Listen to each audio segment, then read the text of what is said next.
Assalamualaikum warahmatullahi wabarakatuh. Halo semuanya, hari ini kita akan belajar tentang ilustrasi komik, mulai dari pengertian, unsur visual, jenis-jenis komik, hingga cara membuat panel komik sederhana di aplikasi Ibis Paint. Yuk, langsung saja kita mulai. Dalam pembelajaran ilustrasi komik ini, tujuan pembelajarannya peserta didik mampu memahami konsep, mengidentifikasi fungsi, jenis, prinsip ilustrasi sebagai bagian dari komunikasi visual. Nah, dari kalian sudah ada yang pernah baca komik belum? Mungkin dari komik buku ataupun komik online yang sering kita temui di media sosial. Menurut kamu, komik itu apa sih? Kalian boleh menulis jawaban kalian di kolom komentar ya. Jadi, komik ini adalah sebuah cerita bergambar yang umumnya mudah dicerna, memiliki alur cerita yang unik untuk menghibur, serta fungsi utamanya adalah untuk menghibur dengan menyajikan gambar statis yang disusun menjadi sebuah narasi. Dalam fungsinya, komik ini berfungsi untuk menyampaikan pesan, baik berupa cerita, kritik sosial, atau bahkan humor lewat gambar dan teks. Kemudian kita masuk ke ciri-ciri komik, yaitu yang pertama, ceritanya disajikan melalui gambar dan tulisan.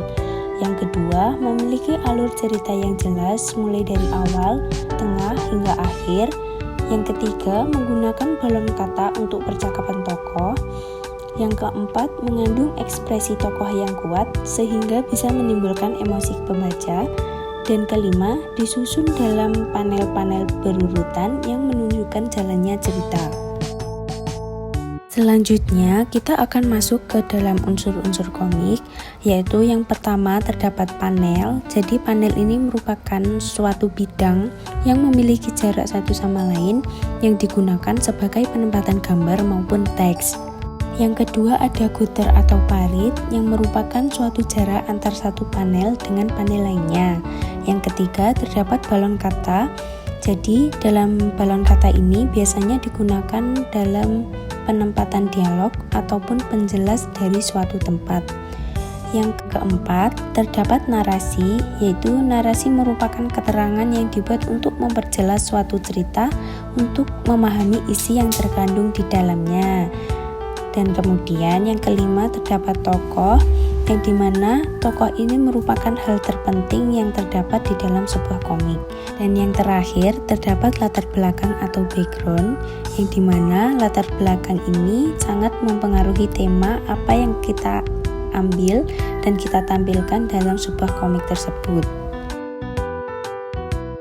Kemudian kita masuk ke jenis-jenis komik, yaitu yang pertama ada komik strip, kemudian ada komik buku, ada komik humor dan petualangan, kemudian ada komik biografi dan ilmiah, yang kelima ada komik edukasi, keenam ada komik promosi atau iklan, yang ketujuh komik wayang, kedelapan komik silat, kesembilan komik tahunan, dan terakhir ada komik online.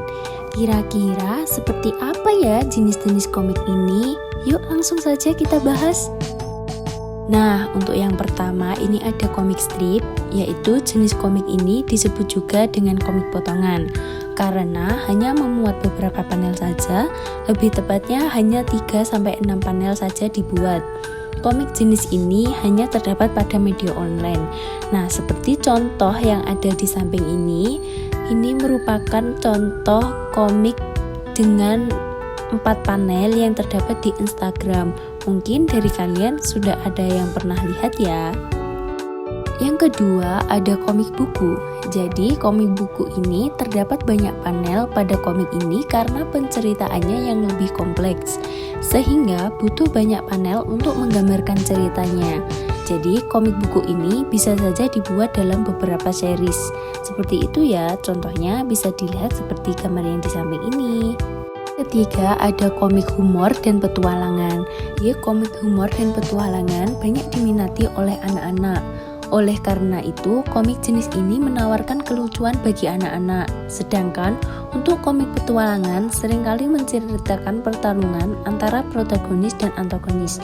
Petualangan menakjubkan berupa seperti pencarian, pembelaan, perjuangan, perkelahian, ataupun aksi yang lain yang termasuk jenis petualangan.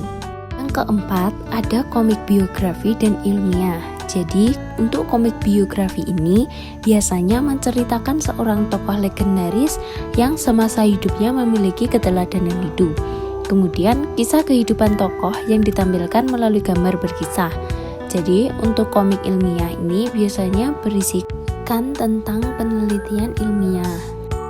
Kemudian yang kelima ada komik edukasi, yang dimana komik jenis ini bertemakan tentang edukasi suatu hal. Jadi biasanya sangat bersifat informatif karena memang bertujuan untuk memberitahu kepada yang lain tentang suatu pengetahuan. Contohnya seperti gambar yang ada di samping ini, basmi penyakit dengan kuman. Dan yang keenam ada komik promosi atau iklan, yaitu komik yang dibuat untuk kepentingan promosi sebuah produk, barang, ataupun jasa. Promosi yang dilakukan dengan menggunakan komik tentu saja dikemas dalam bentuk gambar visual yang berurutan. Yang ketujuh ada komik wayang. Jadi komik wayang ini berusaha untuk melestarikan budaya Nusantara, khususnya Jawa terkait dengan dunia perwayangan. Cerita yang dibuat seputar pewayangan seperti Mahabharata, Ramayana, Pandawa V, Semar, Petruk, Gareng, dan sebagainya. Kedelapan ada komik silat. Komik jenis ini berkisah tentang pertarungan antar jagoan silat. Genrenya termasuk petualangan. Kebanyakan ditandai dengan banyaknya adegan, laga atau action dalam komik ini. Seperti yang kawan-kawan tahu bahwa Naruto, One Piece, Dragon Ball, dan lain sebagainya termasuk dalam kategori komik jenis silat. Yang kesembilan ada komik tahunan. Jadi komik jenis ini muncul tiap setahun sekali karena muncul atau terbitnya cuma sekali dalam 1 tahun. Komik jenis ini biasanya paling ditunggu-tunggu kehadirannya karena kualitas komik tahunan lebih tinggi dan bergengsi sehingga hanya muncul setahun sekali. Kemudian yang ke-10 ada komik online. Jadi komik online ini komik yang terbit secara terus-menerus di media online. Akses terhadap komik online menggunakan sambungan internet. Hal ini dikarenakan diterbitkan di sebuah website yang isinya komik online. Nah, itu tadi adalah beberapa jenis komik. Mungkin dari beberapa jenis komik tadi, tentunya kalian sudah pernah mengetahui di sosial media ataupun di aplikasinya langsung. Kira-kira apa saja ya yang perlu diperhatikan dalam membuat sebuah komik? Yuk, kita langsung ke langkah-langkah pembuatan komik. Jadi, langkah-langkah yang perlu diperhatikan dalam pembuatan komik yaitu yang pertama menentukan tema. Jadi kita harus sudah mengetahui tema apa yang kita akan ambil dalam sebuah karya komik. Yang kedua, mengumpulkan informasi. Dan yang ketiga, membuat karakter untuk menjadi tokoh dalam sebuah komik nanti. Yang keempat, menulis naskah cerita. Yang kelima, membuat sketsa dan layout.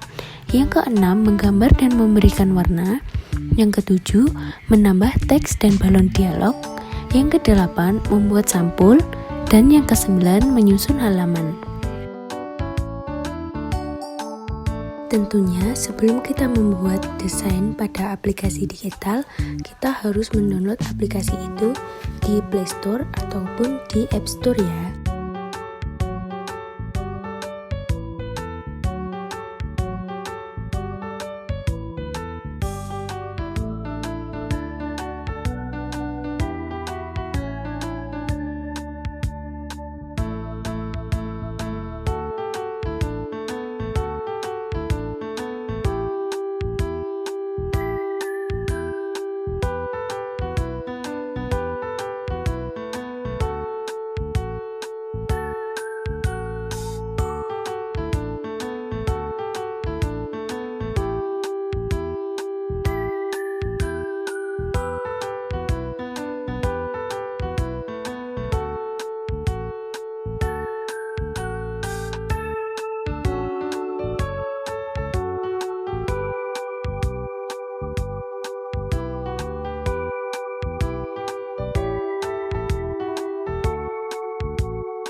Kesimpulan pada pembelajaran hari ini, komik telah berkembang menjadi media komunikasi visual yang powerful, yang mampu menjembatani kompleksitas ide dengan kemudahan pemahaman sekaligus menghadirkan nilai hiburan dan estetika. Pemahaman terhadap prinsip, unsur, dan teknik pembuatan komik memungkinkan kita untuk memanfaatkannya secara optimal baik untuk tujuan personal, edukasi, maupun profesional. Jadi, itu tadi adalah beberapa materi tentang ilustrasi komik. Mungkin kalau kalian mau mencoba, silakan mengikuti tutorial yang ada ya. Sekian pembelajaran pada hari ini. Terima kasih dan sampai jumpa lagi. Bye-bye.